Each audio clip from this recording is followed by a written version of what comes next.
Thank you, David, and thank you everyone for inviting me here. This is a huge privilege, not because I'm the chief guest. I think it's a privilege mainly because I'm one of the parents who've had the opportunity, and I'll take this opportunity on behalf of all of you to put my hands together and thank Dhirubhai Ambani International School for doing what they're doing to our children.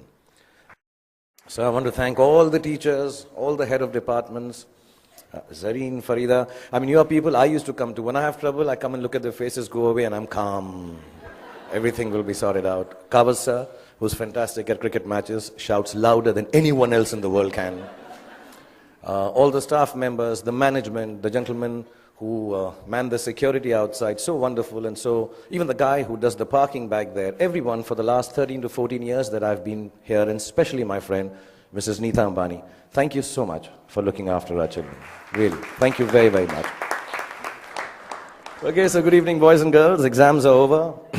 If I may say so, damn school is over, which seemed an impossibility just a few years back. That horrible math or physics or whoever your least favorite teacher is, you will never have to see again.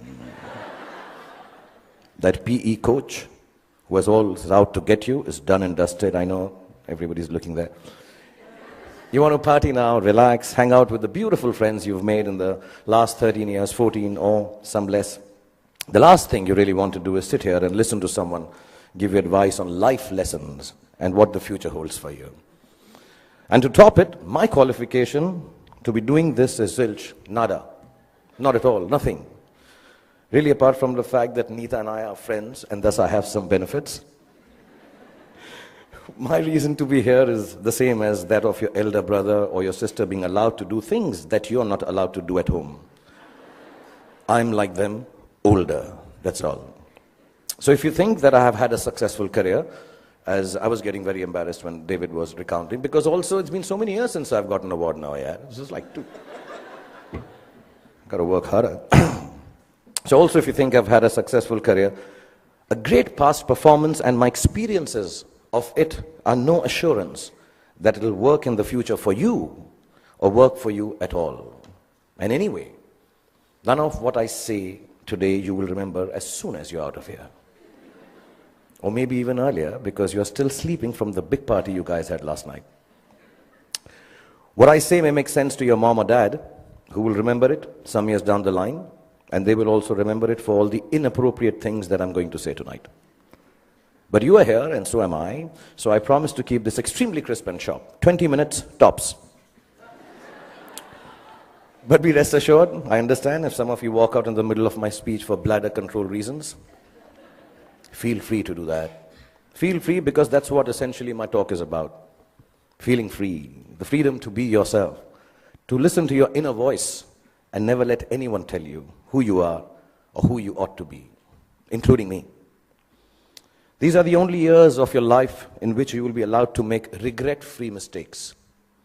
As you do so, you will chance upon your dreams and hopefully make a happy life out of their fulfillment. When you get to be 50, as some of your parents are, none of the mothers, they all look 35. They're all looking extremely hot. Some of your parents are, and like I am, you will know that the bulk of your regrets are from not having done what you wish to do. So don't hold it against your over-diligent father who's telling you to study extra even post the exams. Your annoying mother who's still depressed that your handwriting is bad. You know, she doesn't understand. If it was bad 5 years ago, chances are that your handwriting is not going to improve for the rest of your life, ever. Ma'am, get that clear. It's not going to happen. But let me assure you, squiggles and ants and mosquitoes on paper won't kill your career. Any doctor here will tell you, indecipherable hieroglyphics may actually be a career booster. Don't be angry that your parents tell you that friend of yours is not good company, he is spoiling you. And please don't hold it against them when they tell you, he's a movie star's son, he'll become a hero, what about you?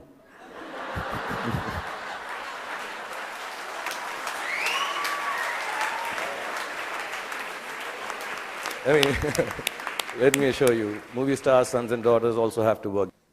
Basically, just don't grudge the old man and the old bag, ever. All us parents try to do is to make you happy with your choices by annoying you with hours that are actually your choices anyway. But you just don't know it yet. Your hormone levels are too high for you to understand this confusing logic. All you want to be is yourselves, and you're quite sure you know what that is. And I'm here tonight on your side only to confirm your conviction as you set forth into the big bad world from the loving shelter of Mrs. Neeta Ambani and all these wonderful and beautiful and warm teachers and faculty who have nurtured you to embark on your own journey through life. I was talking about parents because I think tonight is about parents. So I'm going to tell you something about my parents. My mother was top class. She was really cool. She loved me unconditionally, was beautiful, like all mothers are, and believed I will be the most famous man in the world, and I could do no wrong. In Delhi, they say, Hamara bachana is like the apple of my eye. Some Punjabi ladies make it bigger, like the pineapple of my eye. So I was the pineapple of my mother's eye. And my father was a gentleman. He was very educated, masters in law, extremely intelligent, knew 7 languages, had traveled the world, knew his politics, fought for the freedom of our country, India, and excelled at sports like hockey, swimming, and polo. He could cook and recite poems and knew the capital of every country in the world. My father was also very, very poor. He was unemployed and struggling to make ends meet for 15 years of my life that I had the privilege of knowing him. From when I was 10 to when I was 15, not being able to afford fancy gifts for me, he would wrap up something old that belonged to him in newspapers and declare it as a birthday gift when my birthday came along. This, in the next 11 and a half minutes left that I have, is the story of the 5 gifts my father gave me and how they helped me become what I am today. When I was 10, my father gave me an old chess set. Chess is a reflection of life, they say, and as cliched as it sounds, it's probably true. The first thing it teaches you is that every move has a consequence, whether you perceive that it does or does not. Nothing you do, not a single moment, is empty of living. So think of things through, not always, but often enough, so your life does not feel as black and white and as uniform as the squares on a chessboard. Sometimes, in order to move forward, you might need to take a few steps back. And there's no loss in doing something that hurts in the short run, but proves worthwhile in time. Sometimes, the queen might seem sexier. They always do. But if she gets taken by your adversary straight after you save her, then you might be better off saving your castle or the bald bishop instead. So don't always choose that which seems more desirable if something tells you it's going to get you into a whole lot of trouble. What I mean is also about tonight, drive home while your wits are about you instead of staying and getting stoned senseless after the party here. You can't get anywhere in chess if you don't look out for the little ones around you, the small pawns. Life is like that too. If you forget the smallest of your people or become foolish enough to imagine that the little graces you are given are of no value, you end up nowhere. When you look around you, learn to notice all the tiny little things that make your existence privileged and special. Just the fact that you are here, in this very moment, at this fantastic school, in the company of such adoring parents, is the product of immense love, hard work, and sacrifice on the part of many people present here.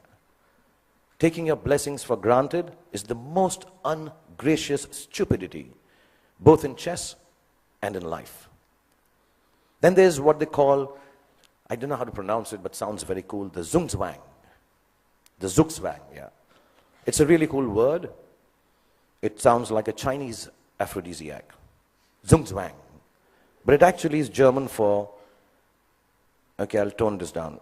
Oh, fish, I got to get out of here.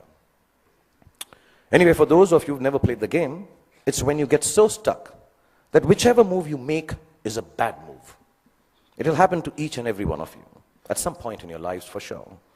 A moment will come when it will look like there isn't anything going right and nothing you can do to prevent disaster. Ask me, I just finished Dilwale, followed it up with Fan. So, when you are in Zugzwang, kids, don't panic. Whenever there is trouble and you know there is no way out of disaster, don't panic. With a little embarrassment, you will survive it. Trust me. All you have to do is make a move. All you have to do is move on a bit. As the Cheshire Cat in Alice in Wonderland said, when Alice came to the fork in the road, if you don't know where you're going, it doesn't matter which road you take. I will add to it. As long as you take one road and don't keep standing in the middle of the fork until a truck runs you over. Often in Zugzwang, your enemy wins that particular move, but mostly you end up winning the game. There were no computers when I was a kid, nor were there iPhones for us to Google pornography on, while our parents were busy checking their selfie likes on Instagram. One of the most precious gifts my father gave me was an Italian typewriter. I learned how to use it from him, how to roll paper into the roller and press the lever, I don't know if you guys have seen a typewriter. Google it, yeah. Yeah, the clicking sound of the letters as I pressed them with my fingers, forming words on blank pages, fascinated me. To use a typewriter well, you needed diligence. One wrong letter, and the whole exercise had to be started all over again. We used something called Typex to erase our mistakes in those days. Not to sniff at during math classes. But too much Typex in math classes or in typewriting is unacceptable. So we had to learn how to move our fingers accurately, to make words out of thoughts with efficiency, and do it over and over again till we got it just right. As an adult, I have come to understand that there is nothing of more value than your capacity for diligence and your ability to work hard.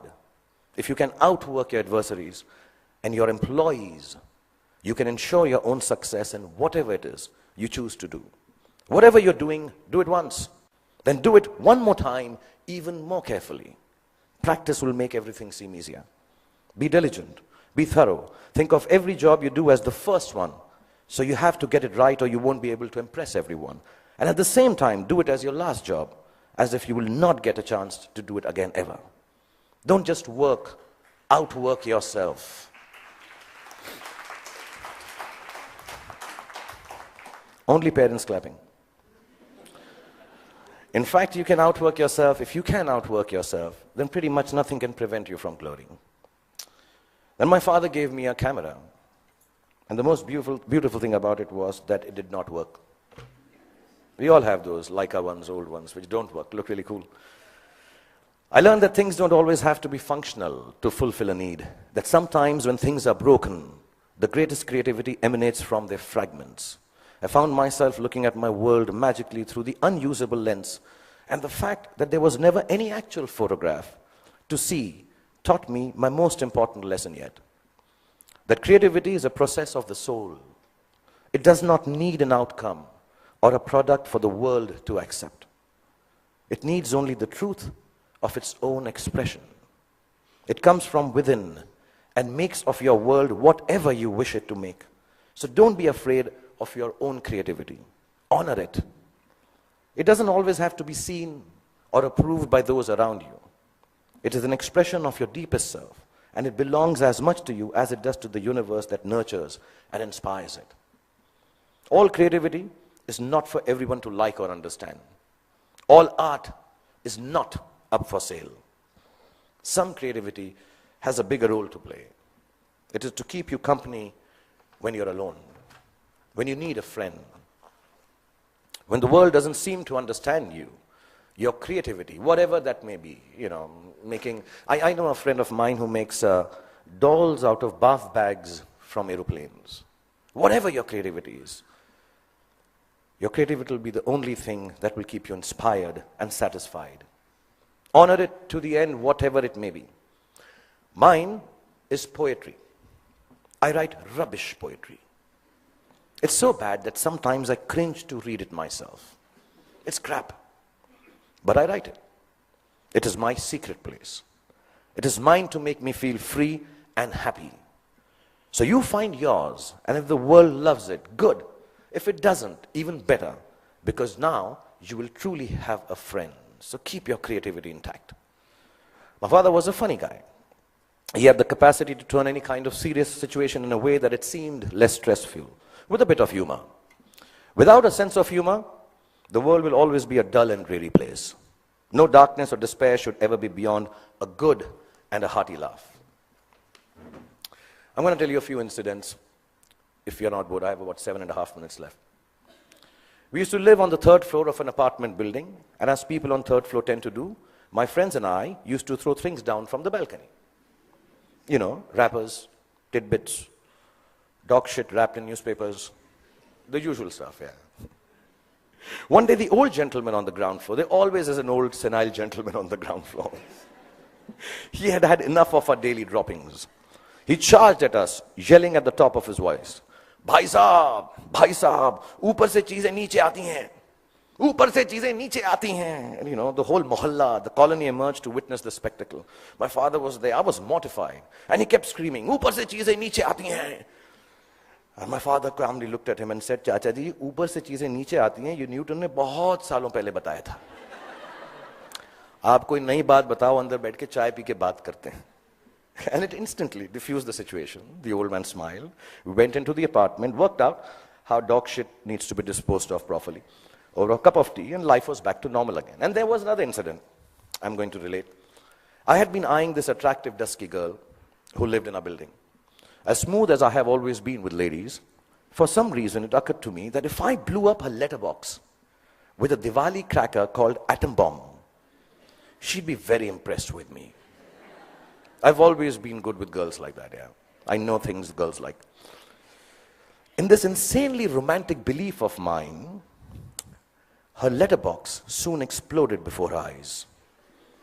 And I still don't know why the desired effect of running into my arms in slow motion was replaced with a screaming drama in which she flew up the stairs screaming, "Amma, come here, Amma, ingeva, Amma, ingeva." She was a Tamilian lady, yeah.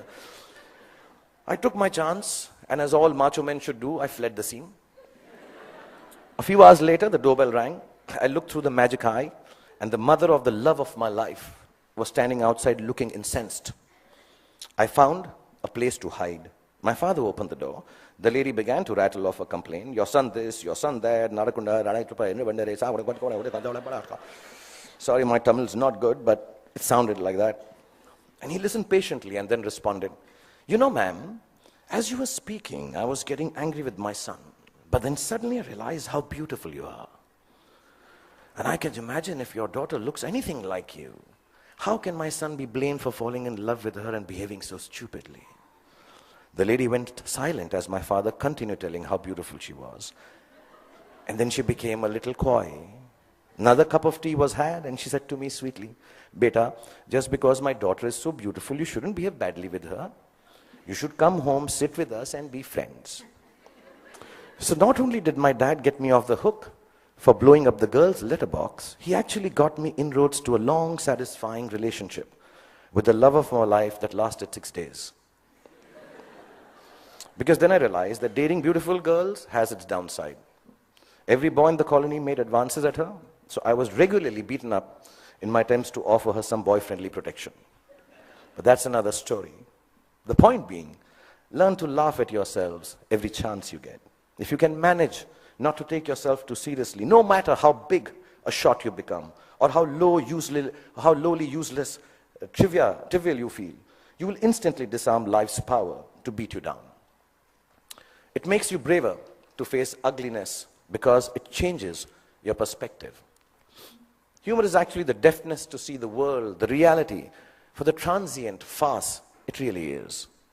It's like a talisman for survival. Cultivate it and allow it to lighten every heavy moment. Wear it like a vulgar tattoo if you don't already have one. Don't ever let it get washed away in the turbulently beautiful seas of life. It's your ticket to staying young and childlike forever. And you'll realize why it matters to stay childlike when you're my age. And you watch this speech on YouTube with your children. I'll probably have kicked the bucket by then, having smoked enough cigarettes to light up a forest.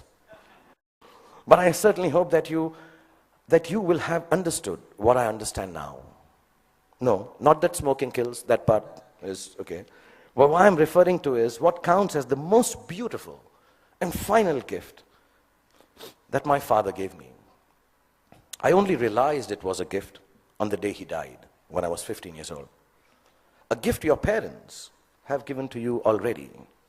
Yes, the singularly most exquisite gift you and I have been given is the gift of life itself. There is nothing that marks a man or a woman out from the ordinary more perfectly than grace. Grace is the consciousness that life is bigger than we are, and therefore our gratitude for it must match its vastness. It is the understanding that everyone we encounter, whether they are loving towards us or offensively abrasive, is a human like we are. It is knowing that experiences shapes human beings, and no matter how good we are at something or how successful we may become, we are never better than the other person. If you can live your life with grace towards those around you, you will accomplish more than you could if you became the President of America. That came out wrong, knowing that Donald Trump is so close to becoming the President of America. I didn't mean that. I'll rephrase that, guys. If you can live your life with grace towards those around you. Okay, actually, what the hell? Because I came and told you a secret that I write rubbish poetry, I'm going to read out a poem and end this. This is the most rubbish poem you'll hear, but keep it in your heart because I'm the damn chief guest tonight. If your after party, EDM, I assume this is the music. I thought I'd be very cool if I used the word EDM. Is EDM cool still?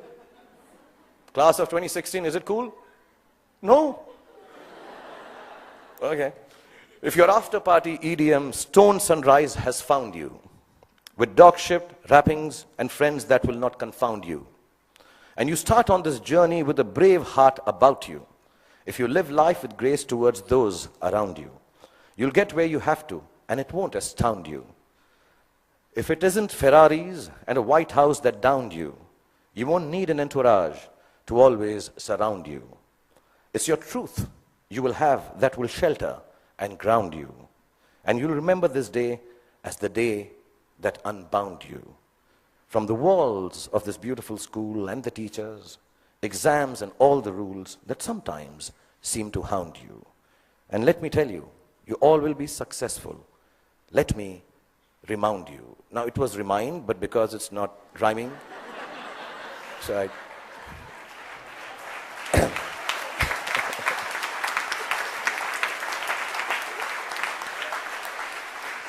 So boys and girls, go forth, be free, have fun, make wrong choices, make mistakes. You will still succeed because the gift of education you have from this wonderful institution called Dhirubhai Ambani International School. The love Nita has given you and the genes that your parents have provided you with will always look after you. And when you succeed, don't forget to thank your least favorite teacher, because he or she actually cared for you the most. Love you all and be happy.